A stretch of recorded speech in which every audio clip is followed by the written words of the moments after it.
it's going to affect your ability to create your reality and to develop a team that does the things you need them to do. That's because these unconscious habits shape your leadership presence. You do not want to be on autopilot, especially when you're busy, when you're stressed, and when you're overwhelmed. Welcome to the Love Your Work Life podcast, where you will get encouragement, strategies, all the things you need to love your work life. This is about transformational, strength-based coaching for career, for leadership, for life. I'm your host, Elissa Shuck. Let's get started. The energy you bring to every room, the stress you carry without realizing it, the presence that either drains or energizes your people. These are three patterns that we absolutely have to pay attention to as individuals, of course, but especially as a leader, because as a leader of people, you have a responsibility to show up as your best self, because when you show up as your best self, guess what? They do too. That's why today I'm super excited to share how you can change these patterns and experience greater influence, greater impact, and even joy as a leader of people.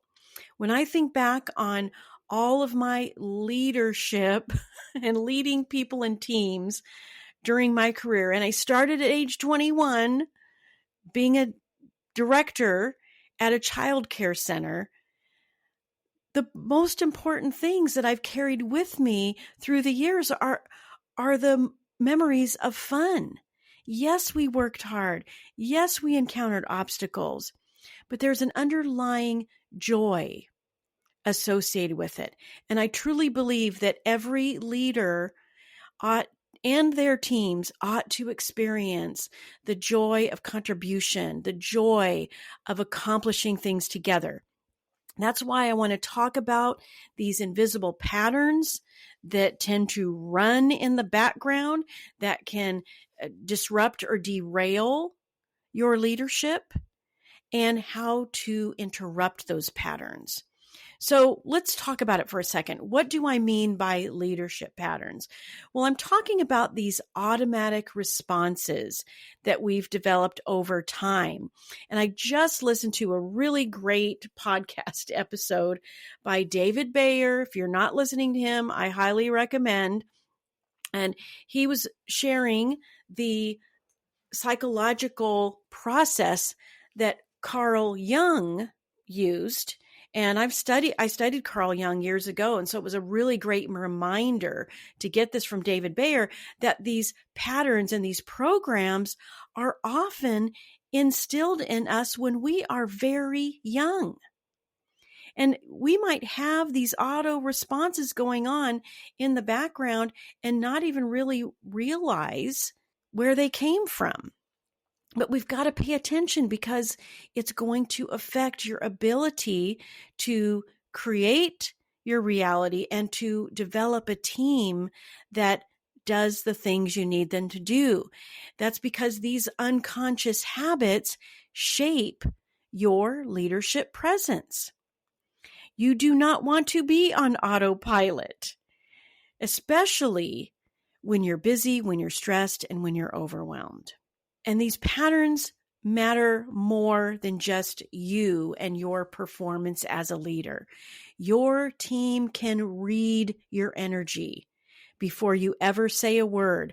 And I know that you know this is true because you've read your manager's energy, you've read your boss's energy, and been like, whoa, oh no, bad mood, stressed out, distracted, whatever it is. And these patterns compound over time. They compound for the better, but they compound for the worse if you're not paying attention to them and disrupting old patterns. I had a CEO that I worked with for a few years, and he was one of my favorites. And one of the things he used to always say is, what got us here isn't going to get us where we want to go. So you've got to constantly be reevaluating. Are these patterns moving us closer to where we want to go? Or do we need to change it up? Are the ways that we've been doing things as a team or you as a leader just becoming new limitations? The cost of unexamined patterns is high. It'll be burnout for you and them. It'll be disengagement, lack of motivation, turnover. If you're experiencing a lot of disengaged employees and high turnover, it is time to be introspective. It's time to take responsibility for some of the patterns that you might be introducing into the equation that is creating those outcomes. So what are these three invisible forces, these three programs, these three patterns that can derail you and also have the power to create this kind of joy and influence and impact on a team? Well, the three I want to talk about today are energy patterns. This is how you show up physically and emotionally.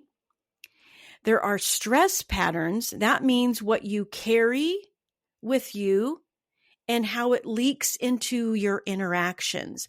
When you're running on cortisol and adrenaline, my friends, that is going to influence how you interact with other people. That's going to influence your decision-making, your creativity, your ability to strategize and make decisions. And then there's the presence pattern. And presence is the field you create around you.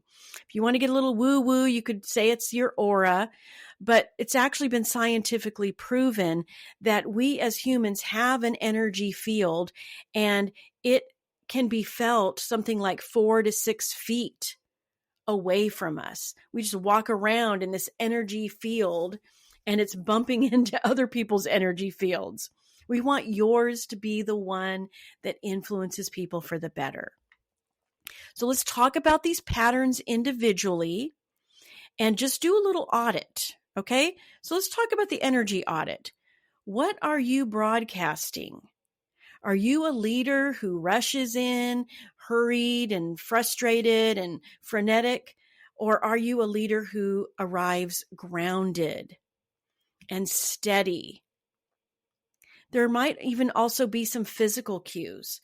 Pay attention to your posture. If your breathing is shallow, if your pace is erratic, that's a clue that maybe the energy you're broadcasting, the energy you're carrying around with you, isn't serving you, and it's certainly not serving your people. Are you broadcasting emotional residue from previous meetings or situations? When you get out of the meeting with your boss and you're feeling a little bit stressed, it's up to you to take responsibility to not broadcast that, to not carry that with you into other situations, other interactions with your team members. So ask yourself this question: what would my team say about the energy I bring? And let's bring it even a little closer to home. Think about the last meeting you had. What energy did you bring to that meeting? Were you carrying some baggage around with you? Take responsibility for it.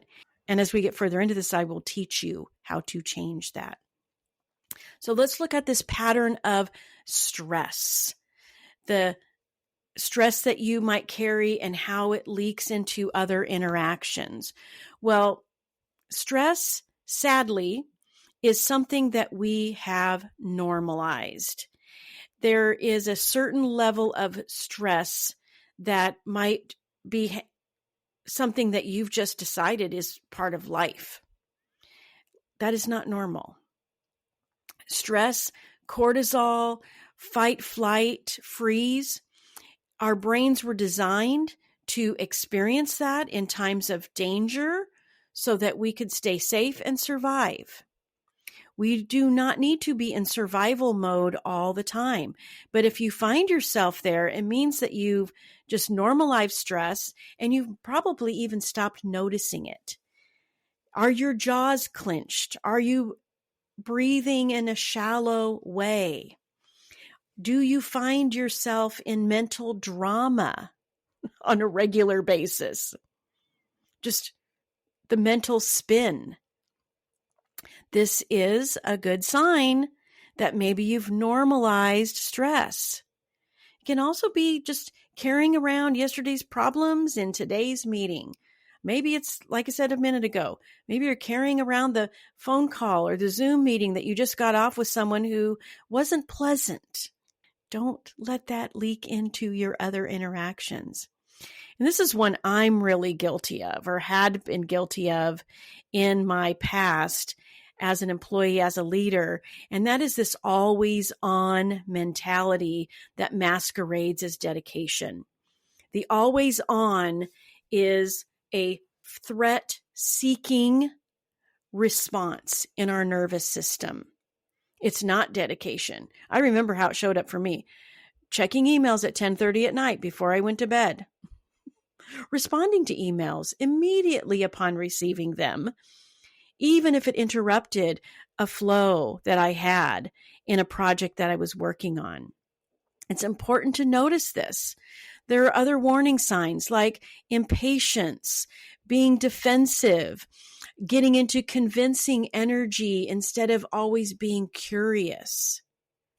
Look for these hidden stress signals, and just noticing them will trigger the observer effect that they talk about in quantum physics and help you make the change that is going to make a difference. Now let's talk about a presence inventory. Are you draining people or are you energizing people? There are leaders who deplete their teams, even with good intentions.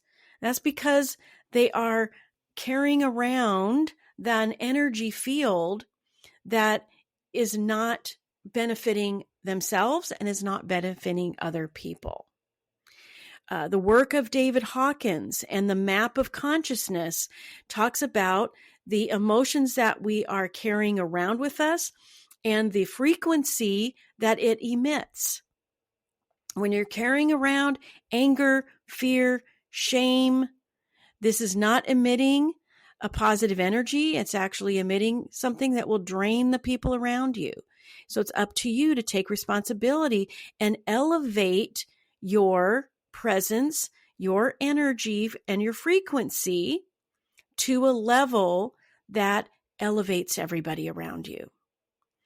And the difference isn't about personality. The people who elevate the room and the people who deplete the room, it's not about personality. It's about awareness and choice. Viktor Frankl talks about that space between stimulus and response. We've got to look for that space. We've got to be aware of that space and make the choice. Noticing that space and having a positive, energetic presence as a leader is a skill. So don't play it off to personality. Oh, they just have an irritating personality. Nope. They have a choice, and so do you.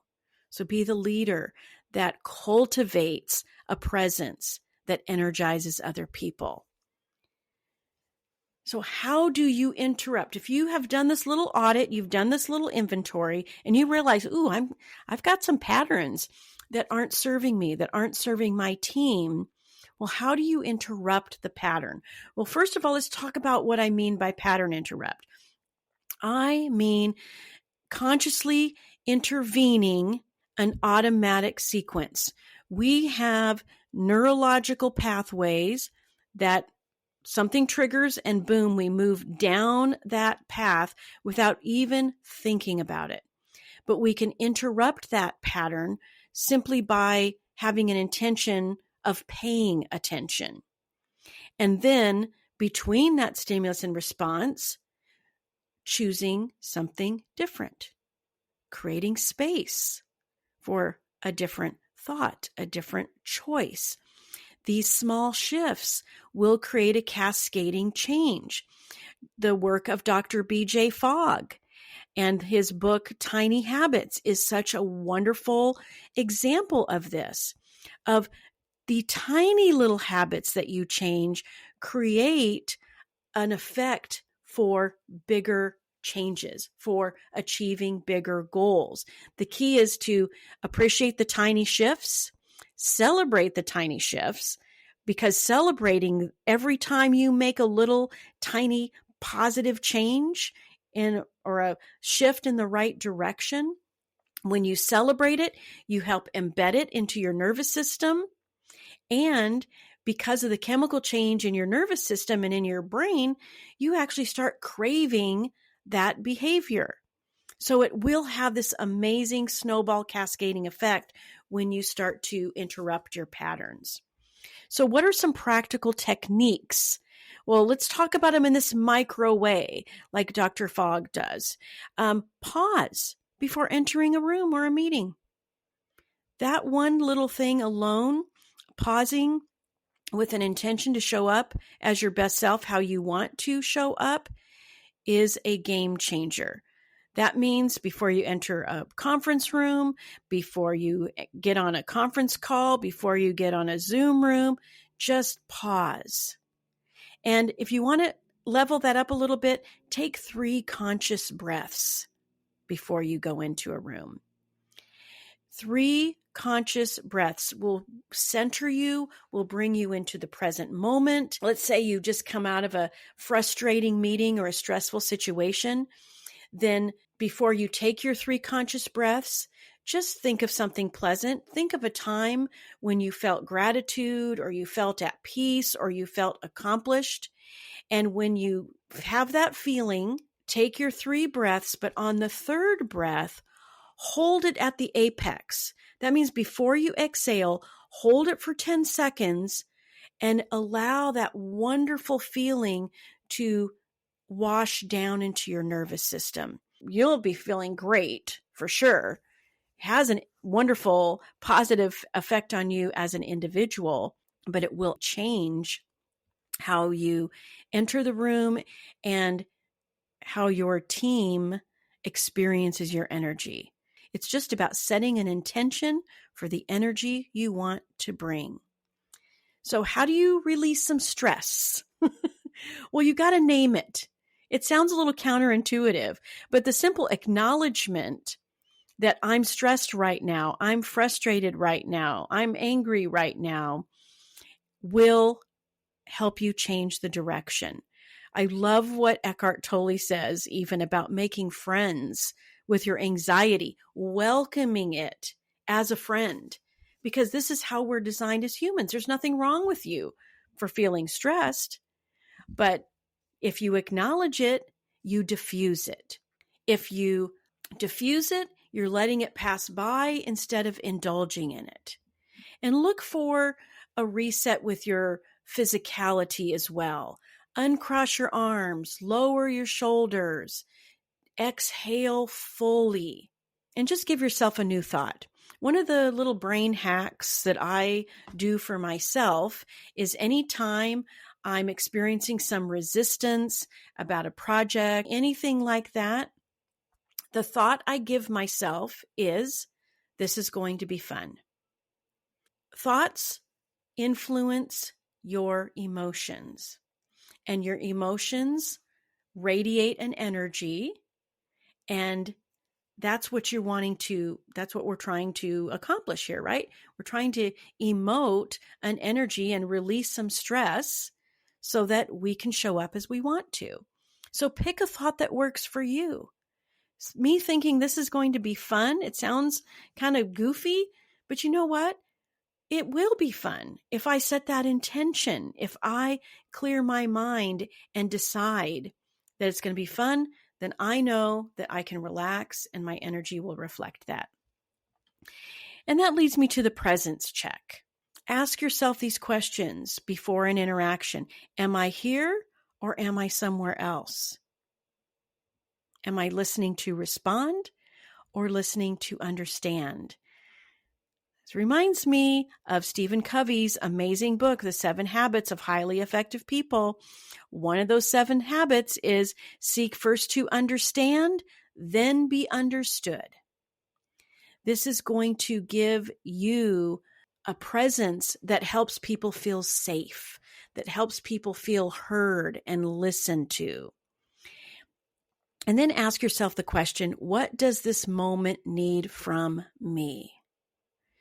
If you and your team are under a huge deadline or experiencing a lot of pressure, asking yourself, what does this moment need from me, is a power play, because they do need something from you in that moment. There is no doubt. Do they need someone who's grounded? Do they need someone who has a sense of authority? Do they need someone who reflects a get it done kind of pace? Do they need someone who is reflecting calm? Just asking that question and showing up in terms of what the moment needs is a really wonderful pattern interrupt. So once you've interrupted the patterns, now you want to solidify them. Now you want to create them and be intentional about creating them. It is about repetition. Nobody becomes a great athlete or a great musician without repetition, particularly of the fundamentals. And when you're talking about creating new patterns, we're also talking about creating neural pathways to allow the old ones to shrink and shrivel up and create new ones that are going in the right direction. Let those become your automatic responses. These small, consistent changes, like I talked about with tiny habits and the little micro interrupts, these will beat large sporadic efforts. We're all familiar with setting big goals at the beginning of the year and never achieving them. That's because we set it too big and we aren't consistent. Small, consistent shifts are a way to create a snowball effect and a compounding effect of those daily micro interrupts that you are practicing. And realize you're not going to be perfect at it, and that's okay. But the more you put it into practice, the better you're going to get at it. And it's also going to have a ripple effect, because your team will mirror your nervous system. There's a scientific principle called entrainment. And you've experienced this, you know what this is, because whenever you see a flock of birds and they're all flying in the same direction, I think starlings are a great example of this, because they shift and move in this beautiful unity. It's called entrainment. There is no leader bird. There is a bird that has the highest frequency and vibration, and all the other birds are in training to that. It's the same thing when you see schools of fish shifting and moving. Your team's nervous system is going to entrain to your nervous system. You don't have to tell them what to do. Isn't that so cool? That as you shift and adjust your nervous system, they're going to automatically shift. You, as a calm leader, are going to create a calm team. You, as a present leader, are going to foster and nurture engagement, creativity, and innovation. The way you regulate your nervous system, your emotions, your thought patterns is going to become their regulation. So cool. And when you become someone who is focused on energizing people instead of draining people, realize energy is contagious.